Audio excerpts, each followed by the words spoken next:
Hello guys, welcome back to another video. Congratulations, आप सभी की सीट अलॉटमेंट रिजल्ट आ चुके हैं और आपने जो भी चॉइसेस फिल की हो, और आई होप कि आपको जो चॉइसेस चाहिए आपको वो मिल गई हैं। और अगर आपको नहीं मिली है तो आगे क्या करना है, और अगर मिल गई हैं तो क्या करना है, ये सारी बातें आज हम इस वीडियो में जानने वाले हैं। तो चलो बिना किसी देरी से शुरू करते हैं आज के इस वीडियो। जैसे ही आप लॉगिन करते हो आपको आपका सीट अलॉटमेंट देखने को मिल जाता है। तो जो चीज़ आपको सबसे ज़्यादा ध्यान रखनी है वो ये है कि अगर आपकी सीट अलॉटमेंट हो गई है, और अगर आपको लगता है कि ये जो सीट अलॉटमेंट आपकी हुई है वो आपकी चॉइस की नहीं है, तो हम ये आगे की 10,000 जो है वो पे नहीं करते हैं और सेकंड राउंड की वेट करेंगे। तो आपको ये गलती नहीं करनी है, क्योंकि अगर आपने 10,000 पे नहीं किया है आफ्टर सीट अलॉटमेंट तो आप काउंसलिंग से बाहर हो जाओगे। आपकी जो सीट अलॉटेड है वो भी कैंसिल कर दी जाएगी। 10,000 पे करने के बाद आप अगर नेक्स्ट राउंड में अपना अपग्रेड करना चाहते हो तो आप अपग्रेड कर सकते हो। उसके लिए आपको फ्लोट का ऑप्शन मिलेगा। और अगर आपको लगता है कि ये जो सीट है वो आपको एक्सेप्ट करनी चाहिए, आपको वहाँ एडमिशन लेना चाहिए, तो आपको फ्रीज का ऑप्शन मिल जाएगा। आपको फ्रीज के ऑप्शन पे क्लिक कर देना है। लेकिन ये दोनों ही ऑप्शंस आपके 10,000 पेमेंट करने के बाद देखने को मिलेंगे। डॉक्यूमेंट वेरिफिकेशन राउंड में किस किस को पार्टिसिपेट करना है, आओ इस बारे में बात कर लेते हैं। डॉक्यूमेंट वेरिफिकेशन राउंड केवल उन स्टूडेंट्स के लिए रहेगा जिन्होंने फ्रीज के ऑप्शन पे क्लिक किया रहेगा। फ्रीज करने के बाद आपको एक लेटर दिया जाएगा जहाँ पे आपको पता चलेगा कि किस डेट पे आपको कॉलेज अटेंड करना है और वहाँ पे अपने डॉक्यूमेंट्स को वेरीफाई कराना है। डॉक्यूमेंट वेरिफिकेशन राउंड के लिए आपका खुद का वहाँ मौजूद होना इम्पॉर्टेंट है।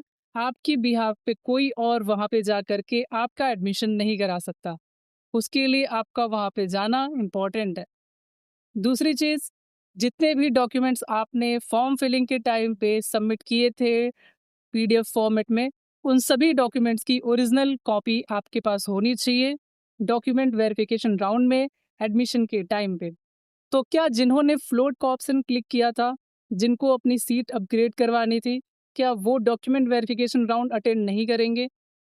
तो हाँ, जिन्होंने भी फ्लोट के ऑप्शन पे क्लिक किया है और वो सेकेंड राउंड की सीट अलॉटमेंट का वेट कर रहे हैं, तो उनके लिए ये इन्फॉर्मेशन है कि वो फर्स्ट राउंड और सेकेंड राउंड में अगर आप फ्लोट करते हो तो आप अपनी डॉक्यूमेंट वेरिफिकेशन राउंड में नहीं जाते हो, क्योंकि आप डॉक्यूमेंट वेरिफिकेशन राउंड तब अटेंड करोगे जब आप फ्रीज के ऑप्शन पे क्लिक करोगे। जब आप सीट एक्सेप्ट करते हो तभी आपको डॉक्यूमेंट वेरिफिकेशन राउंड के लिए जाना होता है, कॉलेज जा कर के एडमिशन्स करवाना होता है।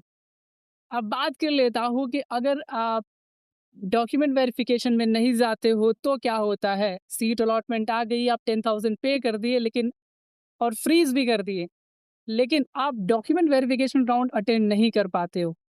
उस केस में आपकी सीट जो होती है वो कैंसिल कर दी जाती है और आपका जो 10,000 है वो पार्शली आपको वापस पे रिटर्न हो जाता है आफ्टर डिडक्टिंग सम प्रोसेसिंग फीस। अगर आप फ्रीज करते हो और डॉक्यूमेंट वेरिफिकेशन राउंड अटेंड करते हो लेकिन आप कोर्स एक्सेप्ट नहीं करते हो, वहाँ उसके बाद आप एडमिशन फीस भी पे कर देते हो और आपने कोर्स ले लिया, एडमिशन करा लिया, लेकिन थर्ड राउंड तक आपको लगता है मॉप अप से पहले कि नहीं, मुझे ये जो एडमिशन है वो नहीं लेना है। मतलब मॉप अप राउंड शुरू होने से पहले थर्ड राउंड की अलॉटमेंट के टाइम पे अगर आपको लगता है कि आपको एडमिशन नहीं लेना है तो आप विथड्रॉ कर सकते हो, और उस केस में आपकी जो 10,000 है वो वापस हो जाएगी। आपका एडमिशन फीस भी पार्शली वापस हो जाता है डिडक्टिंग सम प्रोसेसिंग फीस। लेकिन अगर आपने अपना कोर्स विथड्रॉ किया है after completion of this counselling process, तो आपकी जो फीस होती है, जो अमाउंट होता है या फिर जो भी प्रोसेसिंग अमाउंट होता है, कुछ भी जो आपकी पार्ट पेमेंट होती है 10,000, वो भी आपको रिटर्न नहीं मिलती है। Along with your first year की फीस वो भी चली जाएगी।